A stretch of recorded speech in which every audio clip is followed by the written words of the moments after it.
मैं विकास विश्वकर्मा आप सबका वेलकम करता हूं हमारे इस यूट्यूब चैनल में, इसका नाम है विकास स्टडी पॉइंट। तो दोस्तों, इस वीडियो में हम बात करने वाले हैं आंसर की के बारे में।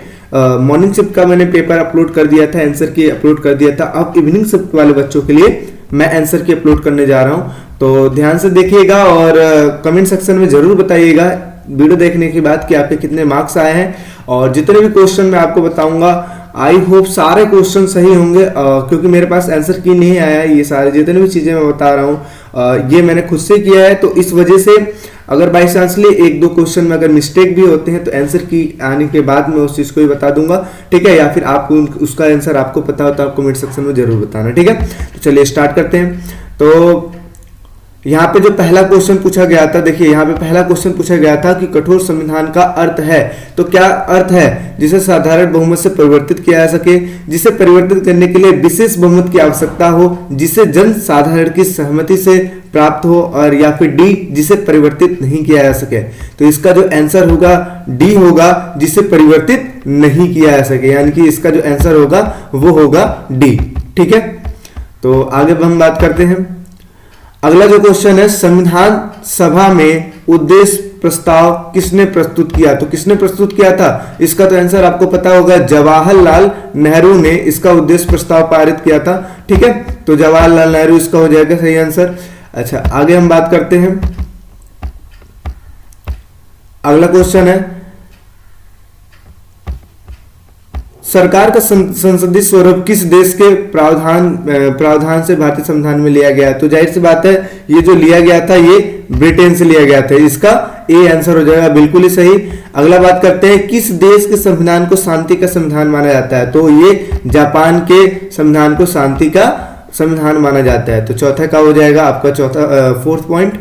अगला क्वेश्चन बात करते हैं, भारतीय संविधान में व्यक्ति को कितने मौलिक अधिकार दिए गए? बहुत ही इजी क्वेश्चन है, ध्यान से देखिए। तो इसका जाहिर सी बात है, मौलिक अधिकार कितने प्राप्त है? हमें 6 मौलिक अधिकार प्राप्त है, तो इसमें हो जाएगा 6, ठीक है। आगे हम बात करते हैं।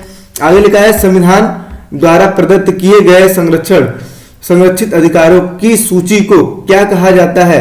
तो जाहिर सी बात है, इसको अधिकारों की घोषणा पत्र में कहा गया था, और मोतीलाल नेहरू ने इस चीज को 1928 में लोगों के सामने रखा था, ठीक है। आगे हम बात करते हैं, मौलिक अधिकार है। तो क्या है मौलिक अधिकार? जिसकी रक्षा संविधान करता है और जिन्हें संविधान प्रदान करता है, जिनकी रक्षा कार्यपालिका करती है, जिन्हें परिवर्तित नहीं किया जा सकता, जिन्हें कानून ने प्रदान किया है। तो इसमें ये जो पहला पॉइंट है बिल्कुल ही सही है, जिनकी रक्षा संविधान करता है और जिन्हें संविधान प्रदान करता है, ठीक है। संरक्षा भी करता है, रक्षा भी करता है और प्रदान भी करता है। तो इस तरीके से सातवें का ए आंसर हो जाएगा, ठीक है। अगला बात करते हैं। अगला लिखा है कि भारत में जो सबसे आगे वही जीत प्रणाली को अपनाया गया है। दूसरा है, बहुमत प्रणाली में एक निर्वाचन क्षेत्र से 2 प्रत्याशी को चुना जा सकता है। तीसरा है, 1984 में लोकसभा चुनाव में कांग्रेस को 415 सीटें मिली है। और चौथा, समानुपातिक प्रतिनिधित्व में मतदाता प्रत्याशी को मत देता है। तो इसमें देखिए, अगर मैं बोलूं तो इसमें जो चौथा पॉइंट है गलत है, और इसमें जो दूसरा पॉइंट है वो भी बिल्कुल गलत है। तो सॉरी, दूसरा पॉइंट नहीं है, दूसरा पॉइंट भी बिल्कुल गलत है। तो इसमें पहला सही है और इस तरीके से तीसरा सही है, क्योंकि जो भारत में जो सबसे आगे रहता है, मतलब जो प्रत्याशी को सबसे ज्यादा वोट मिलती है वही जीतता है। तो इसमें पहला और तीसरा सही हो जाएगा। तो ऑप्शन में पहला और तीसरा दूसरे बी पॉइंट में लिखा हुआ है, तो इस तरीके से बी वाला जो ऑप्शन है बिल्कुल ही करेक्ट हो जाएगा, बी वाला ऑप्शन बिल्कुल करेक्ट हो जाएगा, ठीक है। आगे हम बात करते हैं। 9वां, वयस्क मताधिकार सभी नागरिकों को अपने प्रत्याशियों की चयन प्रक्रिया में भाग लेने का अवसर प्रदान करता है, बिल्कुल सही है। भारत में प्रतिनिधि योग्य के आधार पर चयनित होते हैं, बिल्कुल सही है। नहीं, ये योग्यता के आधार पर नहीं होती, बल्कि वोटिंग के हिसाब से होते हैं, ठीक है। इसके अलावा भारतीय चुनाव व्यवस्था सभी नागरिकों के लिए खुली होती है, बिल्कुल सही है। लोकसभा या विधानसभा चुनाव में खड़े होने के बाद उम्मीदवार की आयु कम से कम कितनी होनी चाहिए? 25 होनी चाहिए, बिल्कुल सही है। तो पहला हो गया, इसके अलावा तीसरा हो गया, चौथा हो गया, ये बिल्कुल सही है। तो इस तरीके से इसका अगर मैं सही आंसर बताऊं तो इसका आंसर हो जाएगा बी आंसर इसका करेक्ट आंसर हो जाएगा। आगे हम बात करते हैं 10वें का, ठीक है। 10वां लिखा है कि भारतीय चुनाव प्रणाली में कुछ विशेष सामाजिक समूहों की सीटों को निर्वाचित क्षेत्र के लिए कौन आरक्षित करता है? तो कौन आरक्षित करता है? तो ये परिसीमन आयोग करती है। तो बी जो होगा इसका करेक्ट आंसर हो जाएगा। आगे बात करते हैं 11वें का, स्थानीय शासन के निर्वाचन निकाय सन 1882 के बाद अस्तित्व में आए। उस वक्त भारत के वायसराय कौन थे? तो लॉर्ड रिपन, इसका सी आंसर हो जाएगा, लॉर्ड रिपन। ठीक है, आगे हम बात करते हैं 12वां, ग्राम पंचायत का कार्यकाल कितने वर्ष का होता है? तो जाहिर सी बात है 5 साल का होता है। ठीक, 13वें की बात करते हैं, आजादी की शुरुआत सबसे नीचे से होनी चाहिए, इस तरह हर गांव का एक गणराज्य होगा, उपयुक्त कथन किसका है? तो जाहिर से ये महात्मा गांधी ने विकेंद्रीकरण पे ज्यादा ध्यान दिया था और शहरों के लिए ज्यादा ध्यान दिया था, तो महात्मा गांधी का एक कथन था। डी ऑप्शन यहाँ पे बिल्कुल राइट होगा।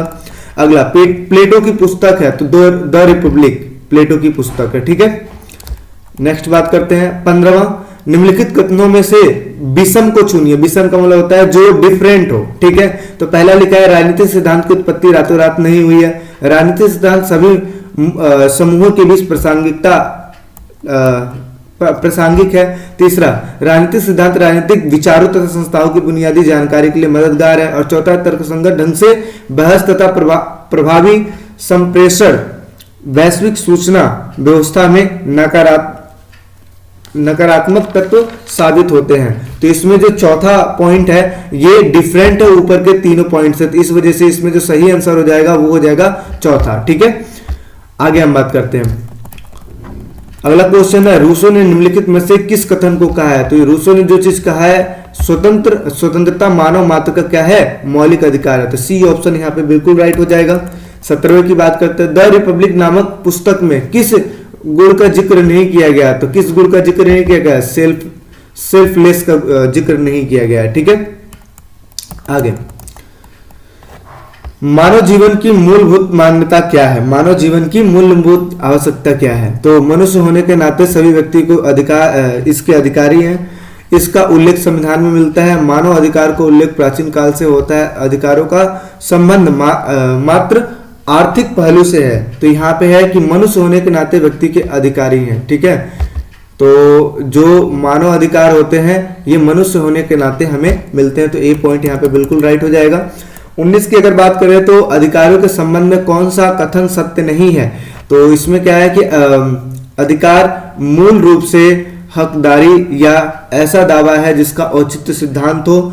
दूसरा है ये एक ऐसी चीज है जिसे हम अपना प्राप्य समझते हैं। तीसरा, वह चीज जिसे आवश्यक समझा जाए वह अधिकार होता है। अधिकार सम्मान तथा गरिमा के लिए आवश्यक होता है। तो यहाँ पे देखिए पहला पॉइंट, तीसरा पॉइंट और चौथा पॉइंट, ये जो तीनों है बिल्कुल ही सही लग रहा है। तो यहाँ पे नहीं पूछा है, तो यहाँ पे ये जो बी पॉइंट है ये गलत है। तो इसी वजह से बी पॉइंट के यहाँ पे सही किया करा जाएगा, यानी कि 19वें का बी होगा।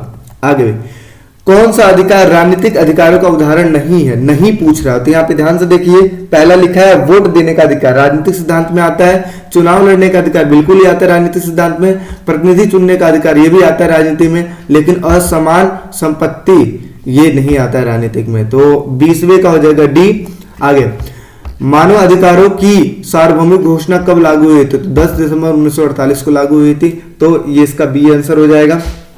नेक्स्ट बात करते हैं 22वां, डैश डैश डैश देश का सर्वोच्च कानून है। तो सर्वोच्च कानून है तो मतलब क्या है? कानून कहां से देखा जाता है? संविधान से देखा जाता है। तो यहाँ पे जो संविधान हो जाएगा। अगला बात करते हैं, नर्मदा बचाओ आंदोलन का संबंध निम्नलिखित में से किस राज्य से है? तो किस राज्य से है? तो नर्मदा बचाओ आंदोलन गुजरात से स्टार्ट हुआ था। तो यहाँ पे डी ऑप्शन बिल्कुल ही राइट हो जाएगा। Movement for survival of Ogoni people का नेतृत्व किसके द्वारा किया जाता है? इसका जो एक और क्वेश्चन पूछा गया था, ये मॉर्निंग वाले बच्चों के लिए पूछा गया था, यानी कि जो मिड में पेपर हुआ है ना 2 बजे वाले बच्चों का, उसमें भी पूछा गया था। ठीक है, तो यहाँ पे अगर मैं बात करूं 24वें का आंसर, तो 24वें का आंसर हो जाएगा सारोविवा। ठीक है, आंसर हो जाएगा। अगला हम बात करते हैं 25वें नंबर का क्वेश्चन, निम्नलिखित में से कौन सा क्वेश्चन असत्य है, यानी कथन जो है असत्य है? तो देखिए 1928 में मोतीलाल नेहरू ने समिति ने अधिकारों को घोषणा पत्र का मांग उठाया था, बिल्कुल ही सही है। स्वतंत्र आंदोलन के दौरान भी नेताओं ने अधिकारों का महत्व समझा था। ठीक है, तीसरा लिखा है दक्षिण अफ्रीका का संविधान 2006 में लागू हुआ था, ये गलत है। तो इस वजह से यहाँ पे सी ऑप्शन यहाँ पे सही हो जाएगा। ठीक है, सी ऑप्शन। अगला हम बात करते हैं 26, समानता के अधिकारों में शामिल नहीं है। तो क्या चीज समानता के अधिकारों में शामिल नहीं है? तो शिक्षा का अधिकार समानता के अधिकारों में शामिल नहीं है। बाकी ये देखो समानता इसमें भी है, उपाधियों का अंत मतलब समानता ही होती है, इसके अलावा अवसर की समानता और समानता ही होती है। शिक्षा का अधिकार शिक्षा के अधिकार में दिया गया है, तो इस वजह से सी ऑप्शन इसमें बिल्कुल ही राइट हो जाएगा। अनुच्छेद 32 में व्यक्ति को अधिकार प्राप्त है, वह साधारण न्यायालय में न्याय पाने के लिए अधिकारी है, वह केवल उच्च न्यायालय में न्याय पा सकता है, वह केवल सर्वोच्च न्यायालय में न्याय पा सकता है, वह उच्च तथा सर्वोच्च न्यायालय में न्याय पा सकता है। तो डी ऑप्शन यहाँ पे बिल्कुल ही राइट हो जाएगा। तो यहाँ पे केवल डी हो जाएगा। ठीक है, आगे हम बात करते हैं 28वें का, उत्प्रेक्षण रीत हस्तांतरित होती है। तो किस चीज से हस्तांतरित होती है? निचली अदालत तथा सरकारी अधिकारी बिना अधिकार के कार्य करता है तो ऊपरी अदालत इसे करता है। तो यहाँ पे बी पॉइंट जो हो जाएगा बिल्कुल ही राइट हो जाएगा। ठीक है, 28वें का बी। अगला हम बात करते हैं रीट कहा जाता है। तो किस चीज को कहा जाता है? तो न्यायालय के विशेष आदेश को रीट कहा जाता है, क्योंकि आपके मौलिक अधिकार का हनन होता है, आप जाते हो न्यायालय में, न्यायालय आदेश जारी करता है, तो ये होता है न्यायालय के विशेष आदेश को रीट कहा जाता है। आगे बात करते हैं 30वें नंबर का क्वेश्चन है, कौन सा कथन नीति निषेध तत्वों के बारे में सही नहीं है? तो यहाँ पे आप देखिए, थोड़ा सा यहाँ पे कंफ्यूजन वाली चीज है। मेरे हिसाब से जो यहाँ पे आंसर है वो बी वाला भी पॉइंट लग रहा है और यहाँ पे सी वाला भी पॉइंट लग रहा है। तो मैं यहाँ पे श्योर नहीं हूं कि इसमें से क्या हो सकता है। अदरवाइज मैं जो प्रेफर करूंगा वो करूंगा बी को। ठीक है, यहाँ पे मैं बी को ज्यादा प्रेफर करूंगा। बाकी आंसर की आएगा तो आप उसमें देख लेना। ठीक है, इसमें से क्या हो सकता है। अदरवाइज मैं बी को प्रेफर करूंगा, लेकिन सी भी कहीं ना कहीं चीजें सही है, सी की भी, तो इस वजह से। ठीक है, आगे हम बात करते हैं 31वें का, निम्नलिखित में से असत्य कथन की पहचान कीजिए। तो असत्य कथन क्या है इसमें? तो देखिए, वर्ष 1976 में 42वें संविधान संशोधन किया गया था, ये गलत है। आगे सही है, बिल्कुल सही है। वर्तमान में संपत्ति का अधिकार एक कानूनी अधिकार है, तो बिल्कुल सही है ये भी। मूल कर्तव्यों के शामिल होने से मूल अधिकारों का हनन हुआ है, तो ये गलत है। ठीक है, यहाँ पे असत्य ढूंढना है, तो यहाँ पे केवल सी पॉइंट, तीसरा पॉइंट ऐसा है जो कि गलत है, तो इस वजह से यहाँ पे सी पॉइंट आंसर हो जाएगा। ठीक है, आगे हम बात करते हैं 32वें नंबर का क्वेश्चन है। 32वें नंबर का क्वेश्चन है, इजराइल में समानुपातिक पद्धति प्रणाली को अपनाया गया है, वहां की विधायिका का नाम नेसेट है, मतदाता वहां पे प्रत्याशियों को वोट देते हैं। तो यहाँ पे गलत है, क्योंकि समानुपातिक प्रणाली में प्रत्याशी को वोट नहीं जाता बल्कि पार्टी को वोट दिया जाता है। तो यहाँ पे जो हो जाएगा ए पहला और दूसरा बिल्कुल ही सही हो जाएगा, यानी कि बी आंसर सही हो जाएगा यहाँ पे। ठीक है, आगे बात करें, चलिए आगे बात करते हैं। भारत में जो सबसे आगे जीत वही प्रणाली अपनाई गई है। दूसरा, यह प्रणाली सरल तथा मतदाताओं के पास स्पष्ट विकल्प होते हैं, तो बिल्कुल ही सही है। ए पॉइंट यहाँ पे बिल्कुल ही राइट हो जाएगा। ठीक है, तो ये पॉइंट यहाँ पे बिल्कुल राइट हो जाएगा। आगे बात कर लेते हैं 34, चुनाव प्रणाली निष्पक्ष एवं पारदर्शी होनी चाहिए, यह एक लोकतंत्र की परिपक्वता चुनाव प्रणाली पर निर्भर नहीं करता है। तो यहाँ पे पहला पॉइंट बिल्कुल सही है, दूसरा पॉइंट गलत है, तो इस वजह से यहाँ पे डी ऑप्शन हो जाएगा बिल्कुल ही सही। ठीक है, अगला बात करते हैं 35 नंबर का। 35वां क्वेश्चन, अभिकथन बोला जा रहा है कि लोकतंत्र में देश के सभी वयस्क नागरिकों को चुनाव में वोट देने का अधिकार मिलता है। आगे, भारत में जो सबसे आगे वही जीते प्रणाली को अपनाया गया है। तो यहाँ पे अगर मैं बात करूं तो दोनों सही है, लेकिन यहाँ पे जो तर्क है यानी कि जो कारण है अभिकथन की सही व्याख्या नहीं कर रहा है, तो इस वजह से यहाँ पे बी ऑप्शन बिल्कुल ही राइट हो जाएगा। अगला बात करते हैं 36वां क्वेश्चन है कि राजनीतिक सिद्धांत अतीत तथा वर्तमान की अवधारणाओं को साकार करता है। बिल्कुल सही है। राजनीतिक सिद्धांत राजनीति मात्र से संबंध है, नहीं, बिल्कुल ही गलत है। तो यहाँ पे अभिकथन सही है, लेकिन इसका जो तर्क दिया जा रहा है, कारण दिया जा रहा है, वो गलत है। तो इस वजह से यहाँ पे डी ऑप्शन जाए, क्योंकि राजनीतिक सिद्धांत सिर्फ राजनीति के बारे में नहीं बताता है, बल्कि हर वो चीज बताता है जिसकी वजह से हमारा एक देश अच्छे से चल सकता है। ठीक है, आगे अभिकथन क्या बोला है? लोकतंत्र समानता, स्वतंत्रता समानता आदर्श सिद्धांत है, और तर्क दिया जा रहा है उपस्थिति लोकतंत्र की आधारशिला है, बिल्कुल सही है। तो यहाँ पे ये जो ए पॉइंट है बिल्कुल सही है, क्योंकि अभिकथन और कारण दोनों ही सही है और कारण सही व्याख्या भी करता है अभिकथन की, ठीक है। तो यहाँ पे ए पॉइंट बिल्कुल यहाँ पे राइट हो जाएगा। अगला बात करते हैं 38वां, भारत में चिपको आंदोलन कहाँ स्टार्ट हुई थी? तो जाहिर सी बात है ये स्टार्ट हुआ था, ए पॉइंट हिमालय के वनों क्षेत्रों से स्टार्ट हुआ था। चिपको आंदोलन उत्तराखंड से स्टार्ट हुआ था, तो यहाँ पे ए पॉइंट हो जाएगा।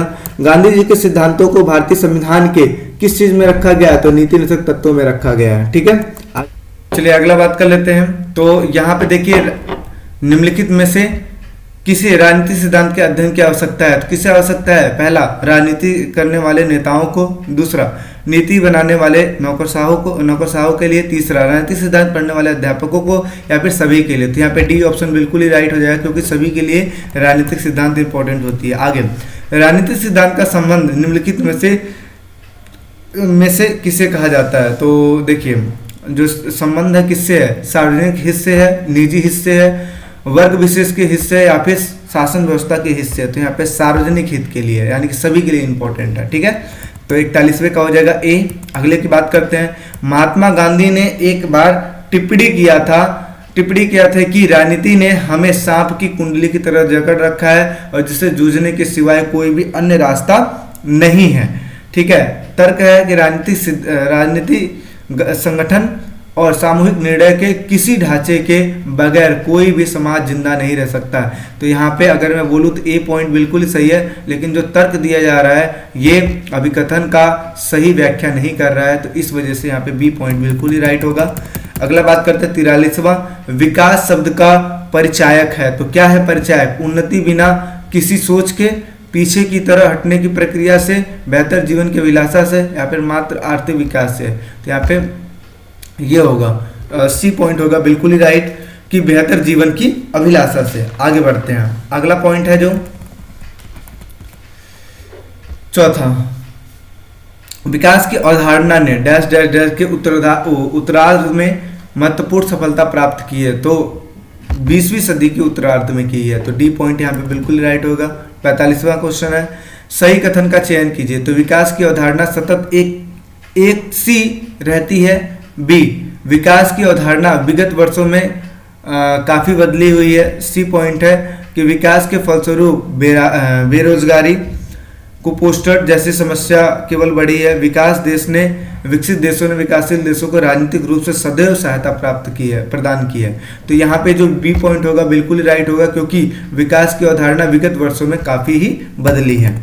अगला पॉइंट है, सही विकल्प का चयन कीजिए। जिन देशों में, पहला पॉइंट है, जिन देशों में शिक्षा, चिकित्सा तथा आधारभूत सुविधाओं की कमी थी उन्हें विकासशील देशों या अविकसित देश कहा जाता है। दूसरा, जिन देशों में पर्याप्त अवसर तथा आधारभूत सुविधाएं बहुल हो, यानी कि ज्यादा हो, उन्हें क्या बोला जाता है? विकासशील देश कहा जाता है या अविकसित देश कहा जाता है।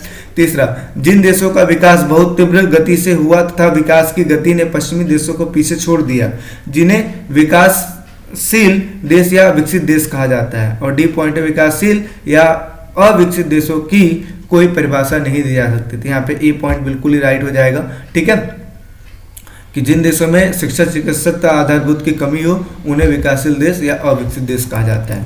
आगे हम बात करते हैं 47वां, विस्थापन का परिमाण हुआ है, यानी कि विस्थापन का जो परिणाम हुआ है क्या हुआ है? पहला, आजीविका की वृद्धि। बी, आबादी में वृद्धि। सी, आजीविका खोना तथा दरिद्रता में वृद्धि, या उपयुक्त सभी। तो यहाँ पे अगर मैं बात करूँ तो यहाँ पे सी पॉइंट हो जाएगा बिल्कुल ही सही, क्योंकि आजीविका खोना तथा दरिद्रता में वृद्धि होना, ठीक है, तो कहीं ना कहीं विस्थापन का कारण होता है। 48वां क्वेश्चन क्या है? पर्यावरण संकट से निपटा जा सकता है। तो निपटा जा सकता है तो कैसे?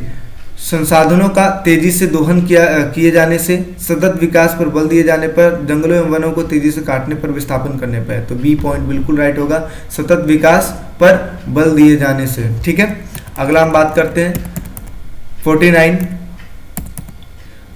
लिखा है कि नीचे दिए गए चित्र संबंध है, किससे संबंधित है? तो यहाँ पे देखिए लिखा है कि अगर यह परियोजना शुरू हुई तो हम बर्बाद हो जा रहे हैं। तो यहाँ पे देखिए जाहिर सी बात है, पेड़ पौधे बहुत सारे थे, यहाँ पे लोग रहा करते थे, अब यहाँ पे पर्यावरण को नुकसान कर दिया है तो लोग यहाँ पे विस्थापित हो रहे हैं। तो यहाँ पे इसका क्या होगा, ऑप्शन दिया है पर्यावरण विकास से, विस्थापन से, सतत विकास से और समृद्धि। तो जाहिर सी बात है यहाँ पे विस्थापन हो रहा है, ठीक है, क्योंकि विकास तो हो नहीं रहा है, पर्यावरण का विकास तो हो नहीं रहा है, समृद्धि तो मिल नहीं रही है, तो विस्थापन ही होगा। तो बी पॉइंट यहाँ पे बिल्कुल राइट हो जाएगा।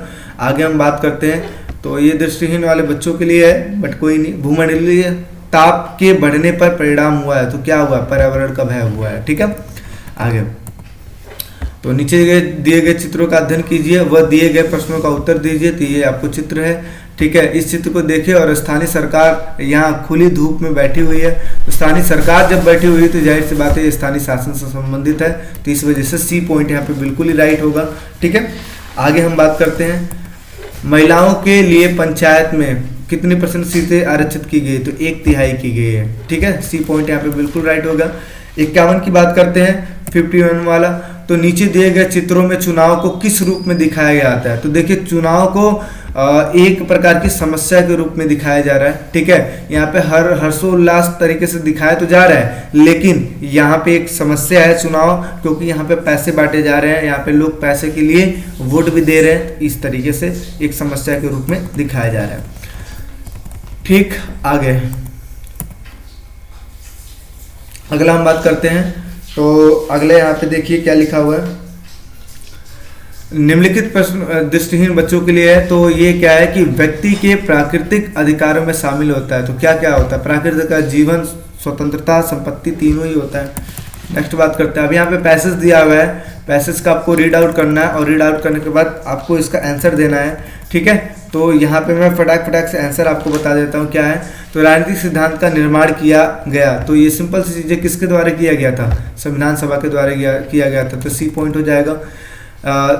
संविधान निर्माण के बाद विवादों की तुलना किन देशों की क्रांति से की गई है, तो किन देशों की क्रांति से की गई है, तो फ्रांस की क्रांति और अमेरिका की क्रांति से की गई, तो बी पॉइंट यहाँ पे भी सही हो जाएगा।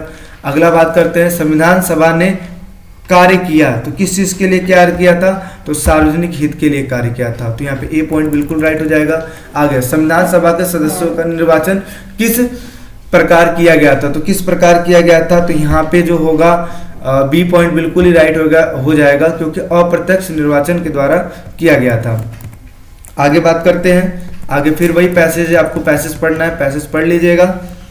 56वें नंबर का क्वेश्चन बताता है इमैनुअल कांट का संबंध किस देश से है, तो किस देश से है, तो जर्मनी से है, ठीक है। नेक्स्ट, इमैनुअल कांट किस सदी के दार्शनिक थे, तो कौन सी सदी के दार्शनिक थे, तो 18वीं सदी के दार्शनिक थे। कांट अन्य प्राणियों से अलग मनुष्य की क्या विशेषता बताते हैं, तो क्या विशेषता बताते हैं, गरिमा, ठीक है, तो यहाँ पे ए पॉइंट बिल्कुल राइट हो जाएगा। आगे कांट के अनुसार प्रत्येक प्राणी न्यूनतम गरिमा पाने का हकदार है, तो न्यूनतम प्राणी, तो ये इसका ए पॉइंट बिल्कुल राइट होगा, एक मनुष्य होने के नाते उसको गरिमा मिलनी चाहिए, ठीक है। आगे और लास्ट है कि कांट के अनुसार लोगों के साथ गरिमामय बर्ताव करने का तात्पर्य है, तो क्या चीज का तात्पर्य है, तो इसका जो होगा नैतिकता पेश आना, ये इसका वो हो जाएगा, ठीक है। तो सी पॉइंट बिल्कुल ही राइट हो जाएगा 60 क्वेश्चन का। तो इस तरीके से टोटल क्वेश्चन आपके सामने प्रस्तुत है और आप लोग अपने मार्क्स जोड़ के मुझे बताइए कि कुल कितने मार्क्स का आपने किया था और कितने मार्क्स आ सकते हैं, ठीक है। सारे क्वेश्चन आपके सामने रखे गए हैं, आई होप सारी चीज़ अच्छे से समझ में आया होगा। अगर किसी क्वेश्चन में डाउट है तो आप कमेंट सेक्शन में कमेंट कीजिए, बाकी आंसर शीट जब आ जाएगा, आंसर किया आ जाएगा तो उसके हिसाब से आप चीज़ों को भी देख सकते हैं। बाकी ऑलमोस्ट सारी चीज़ आपकी सही है। तो इस तरीके से मिलते हैं एक नेक्स्ट वीडियो में, अभी के लिए टेक केयर, बाय बाय। अगर वीडियो अच्छी लगती है तो वीडियो को लाइक कर दीजिए, अपने फ्रेंडों में शेयर कर दीजिए ताकि उनको भी इस चीज़ को पता लगे, ठीक है। बाकी इतना सपोर्ट प्यार करने के लिए बहुत बहुत धन्यवाद आपका, दिल से धन्यवाद। Take care, bye bye.